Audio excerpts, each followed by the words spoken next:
Assalamualaikum warahmatullahi wabarakatuh. Perkenalkan, nama saya Surahman dengan NIM 2006-41095 dari kelas SD 20A4.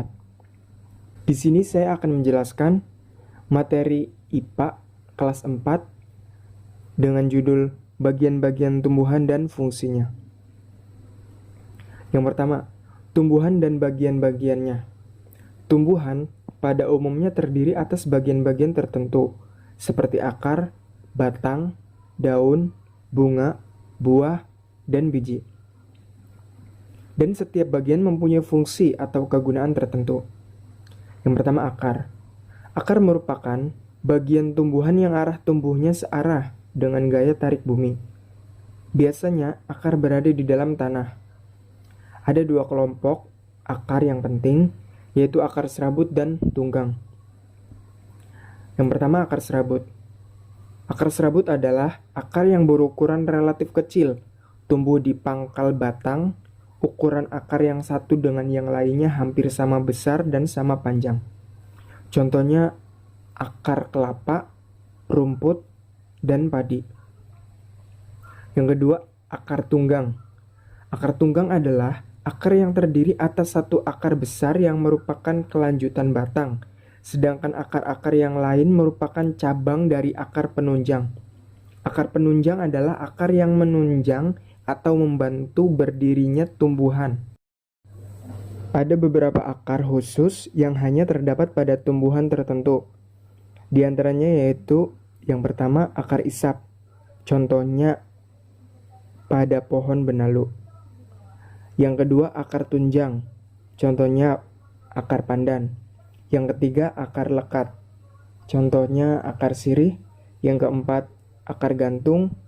Contohnya pada pohon beringin. Yang kelima, umbi akar. Contohnya yaitu umbi kayu dan sejenisnya. Bisa kita lihat pada gambar di samping. Fungsi akar bagi tumbuhan. Yang pertama, menunjang berdirinya tumbuhan. Yang kedua, untuk bernafas. Yang ketiga, untuk menyimpan makanan cadangan. Dan yang keempat, untuk menyerap air. Yang kedua, batang. Batang merupakan bagian tumbuhan yang umumnya tumbuh di atas tanah. Ada yang berkayu, contohnya pohon jati, pohon mangga, dan pohon asam. Ada juga yang batangnya lunak, seperti batang rumput dan juga padi. Manfaat batang tumbuhan bagi manusia. Yang pertama, untuk membuat parabot rumah tangga, yaitu batang pohon jati. Yang kedua, untuk bahan makanan. Contohnya sagu dan asparagus. Yang ketiga, untuk bahan industri, contohnya bambu dan tebu. Yang keempat, sebagai alat transportasi. Fungsi batang bagi tumbuhan. Yang pertama, sebagai penunjang tumbuhnya daun, bunga, dan buah. Yang kedua, sebagai pengangkut air dan garam mineral dari akar menuju daun. Yang ketiga, sebagai makanan cadangan. Yang ketiga, daun. Daun merupakan perubahan bentuk dari batang yang memipih. Daun pada umumnya berwarna hijau. Ada juga yang berwarna coklat ataupun orange. Bisa kita lihat pada gambar di samping dengan keterangan nomor 1, tulang daun, nomor 2, tangkai daun, nomor 3, pelepah daun, dan nomor 4, helai daun. Selanjutnya, bentuk tulang daun. Di antaranya yang pertama, tulang daun menyirip, yaitu pada daun nangka. Yang kedua, tulang daun melengkung pada daun sirih. Yang ketiga, tulang daun menjari pada daun pepaya dan singkong. Yang keempat, tulang daun sejajar, yaitu pada daun tebu dan padi. Berikutnya, fungsi daun pada tumbuhan. Yang pertama, sebagai tempat pembuatan makanan. Yang kedua, sebagai penyimpan air. Dan yang ketiga, sebagai alat pernapasan pada tumbuhan. Ada juga manfaat bagi manusia. Yang pertama, sebagai bahan makanan, contohnya daun singkong dan pepaya. Yang kedua, obat-obatan, Contohnya daun jeruk dan jambu biji. Yang ketiga sebagai rempah-rempah. Contohnya daun salam. Yang keempat bunga. Bunga merupakan alat perkembangbiakan pada sebagian besar tumbuhan. Bunga lengkap memiliki bagian-bagian sebagai berikut. Yang pertama, kelopak. Umumnya berwarna hijau dan berfungsi menutup bunga di saat masih kuncup. Yang kedua, mahkota. Merupakan bagian bunga yang indah dan berwarna-warni. Yang ketiga, benang sari dengan serbuk sari sebagai alat kelamin jantan. Yang keempat, putik sebagai alat kelamin betina. Yang kelima, dasar dan tangkai bunga sebagai tempat kedudukan bunga. Bisa kita lihat pada gambar di samping dengan keterangan sebagai berikut. Nomor 1 menunjukkan dasar bunga, nomor 2 putik, nomor 3 mahkota bunga, nomor 4 benang sari, nomor 5 kelopak bunga, dan nomor 6 tangkai bunga. Fungsi bunga yang paling utama yaitu membentuk biji agar tumbuhan dapat menghasilkan keturunan. Manfaat bunga bagi manusia. Yang pertama sebagai hiasan. Contohnya bunga mawar, melati, dahlia. Yang kedua sebagai perlengkapan upacara adat, yaitu bunga kamboja dan bunga kantil. Dan yang ketiga yaitu sebagai rempah-rempah.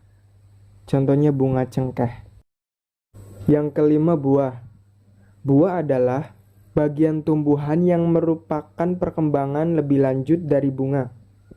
Buah terdiri dari kulit, daging, dan biji. Manfaat buah bagi tumbuhan yaitu sebagai makanan cadangan. Selain itu, buah juga digunakan menarik makhluk hidup lain sehingga membantu menyebarkan biji yang berada di dalamnya. Manfaat buah bagi manusia yaitu sebagai vitamin, mineral, dan hiasan. Yang keenam, biji. Biji pada tumbuhan digunakan untuk berkembang biak. Biji terdiri atas kulit biji, keping biji, dan lembaga. Lembaga sendiri adalah bakal tumbuhan baru yang terdiri atas bakal akar, akar batang, dan bakal daun. Berdasarkan jumlah kepingnya, tumbuhan dibedakan menjadi dua, yaitu tumbuhan berbiji tunggal atau keping satu, dan berbiji belah atau keping dua. Contoh dari berbiji tunggal yaitu jagung, kelapa, padi, dan contoh berbiji belah yaitu kacang, rambutan, dan mangga.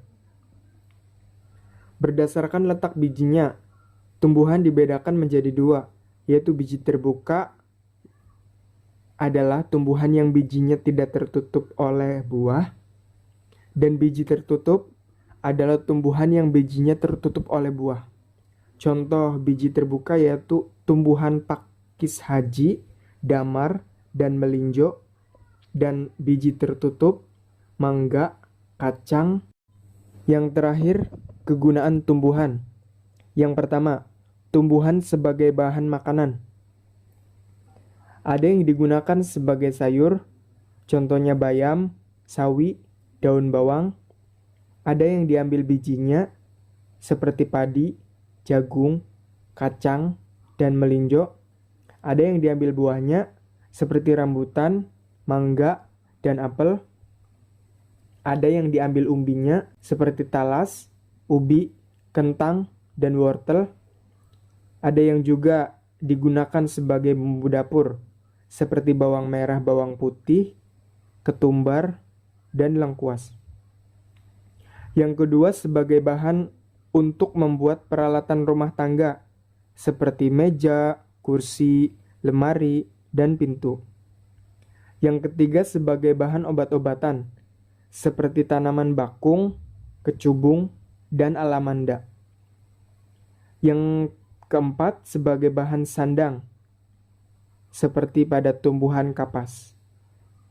Tumbuhan kapas diambil seratnya, selanjutnya dipintal menjadi benang. Benang tersebut ditenun menjadi kain, dan kainnya dijahit menjadi baju yang kita kenakan sehari-hari. Itulah penjelasan dari bagian-bagian tumbuhan dan fungsinya. Semoga bisa dipahami dan bermanfaat untuk kita semua. Sekian dari saya. Wassalamualaikum warahmatullahi wabarakatuh.